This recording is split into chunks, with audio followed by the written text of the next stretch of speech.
श्री हरिवंश। महाराज जी, आपके चरणों में कोटि कोटि प्रणाम।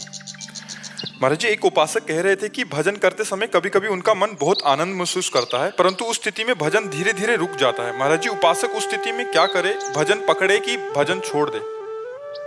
वो आनंद ही क्या जिसमें भजन छोड़ना पड़े। यहाँ तक कि सामने भगवान खड़े हों और ये हो कि भजन छोड़ दो, तो हम भजन छोड़ दें, भगवान को पकड़ ले तो बेवकूफ़ी होगी। समझ रहे हो? ये महापुरुषों के अनुभव की बात बता रहे, क्योंकि भगवान पकड़ में आने वाले नहीं, भजन से ही वो आए। जैसे पतंग और डोरी, पतंगो यथा त्वम अनुभ्राम्यमाणः, डोरी को हम नजदीक खींचते हैं, पतंग नजदीक आती जाती है। डोरी हमारे हाथ से छूट जाए, पतंग चली जाएगी। नाम है डोरी, भगवान है पतंग।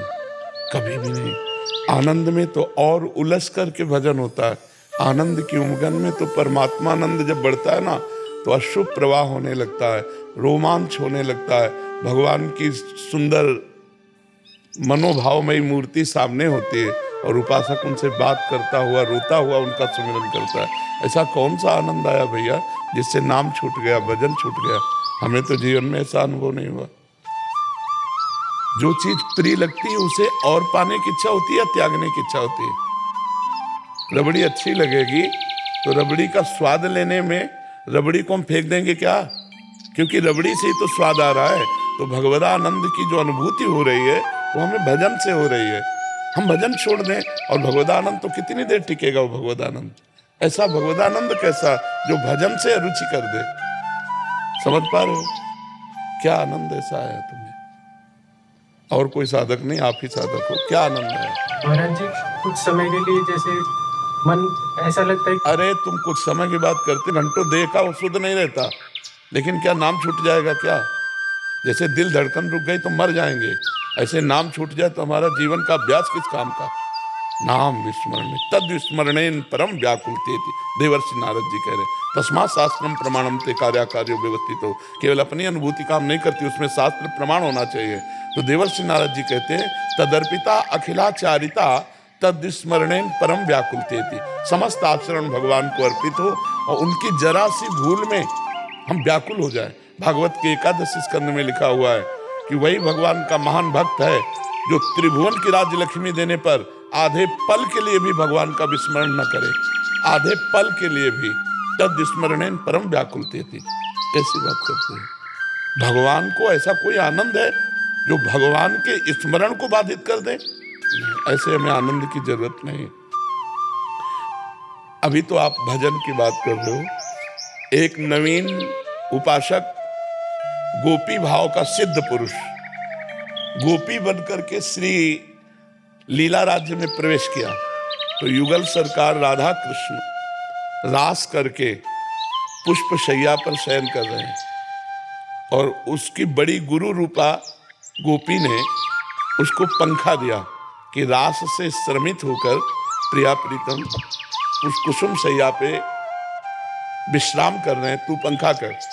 तो श्रम बिंदु छोटे छोटे भाल पर युगल सरकार लेते हैं, वो पंखा कर रहे हैं। पंखा करने में इतना सुख हुआ कि मुझे पंखा करने का सौभाग्य प्रिया प्रीतम को, और प्रिया प्रीतम को जब वायु लगी एक आनंद की उनसे अनुभूति उसको हो रही।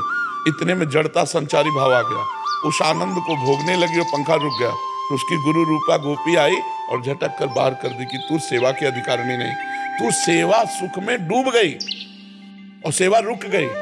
ऐसे प्रवीणता, भजन की प्रवीणता, आनंद में तू इतने डूब गई कि सेवा रुक गई, इसलिए तू आनंद भोक्ता बन गई, अभी आनंद देने वाली नहीं बनी। और प्रेम में देना होता है, लेना नहीं होता।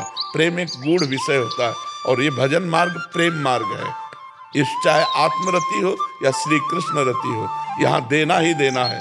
जो अल्प सुख में रुक जाता है वो भूमा सुख का अधिकारी नहीं होता। जो छोटे से परमात्मा आनंद में जरा सा मिला और उसमें तृप्ति का अनुभव कर भजन छोड़ दिया, साधन छोड़ दिया, वो कभी सिद्ध पुरुष नहीं हो सकता। जो महान से महान सुख को भी हटाता चला जाता है, जैसे तैराक आए हुए जल को चीरता चला जाता है तो पार हो जाता है। अभी तो आनंद परमात्मा का मिला ही नहीं आपको, अभी तो आनंद कोश का आनंद मिला है। अपने अंदर 5 कोश है, मनोमय कोश, अन्नमय कोश, प्राणमय कोश, आनंदमय कोश, विज्ञानमय कोश। इन 5 कोशों को जो बाधित करता है वो परमात्मानंद को प्राप्त। अभी तो बच्चा हो, अभी तो ककाहरा परमार्थ का नहीं आता है, इसलिए चलो नाम न छूटने पावे, चाहे भगवान स्वयं खड़े हो जाएं तो भी नाम नहीं छोड़ना है। भजन को इतना पकड़ना है, हाँ, तब आप जाकर माया पर विजय। मन भी भगवान बनकर आपके सामने आ जाएगा। मन छोटी मोटी हस्ती थोड़ी है। इंद्रियाणाम मनस्यास्मि, इंद्रियों में मन मैं हूं, भगवान कहते हैं। तो इस मन पर विजय प्राप्त करना है। पहले इसकी चंचलता, इसको नष्ट करके, एकाग्र करके, जैसे शीतल, निर्मल और चंचलता रहित जल में नीचे क्या है ये मैं देख पाता हूं, ऐसे ही संसार की ताप से तपा हुआ मन जब भगवान के चिंतन से शीतल हो जाए, उसकी चंचलता शांत हो जाए, उसकी वासना जनित मलिनता नष्ट हो जाए, तो हम अपने आत्म स्वरूप का अनुभव कर पाते हैं। अभी देखो कितने साल के हो? 40 साल में 40 सेकंड भी आप अपने से मिले, ये कौन सा आनंद है भाई? कौन सा भगवता आनंद है?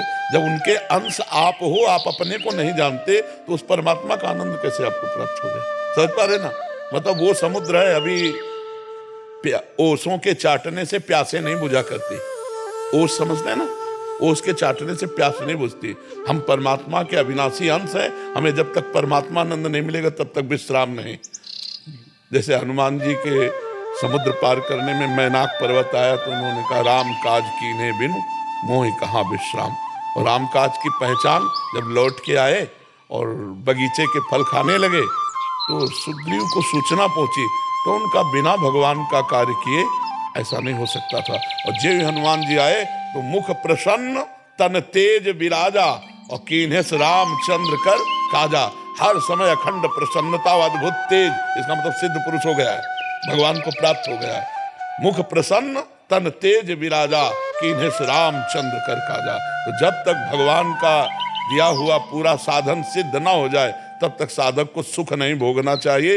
नहीं, बड़ी बड़ी घाटियां हैं, अभी क्या है, अभी तो सुख ही नहीं आया, अभी तो उठे ही नहीं मानुष धर्म से। दैवी शक्तियां सुख देने लगती है, अप्सराएं, नाना प्रकार का वैभव ऐश्वर्य, लेकिन भूले ना हम कहाँ के पथिक हैं। हमें एकमात्र भगवान चाहिए। ये सब चकाचौंध माया की नहीं, वो चाहे जितना फेंक दे, हमें रोनते हुए आगे बढ़ना। अगर रुक गए, मनोरंजन करने लगे तो हो गया, फिर आप फेल हो गए। कंचन, कामिनी, कीर्ति, ये 3 बहुत बड़ी घाटियां हैं। इनको जो पार कर ले वही परमात्मानंद का अनुभव करता है। जी।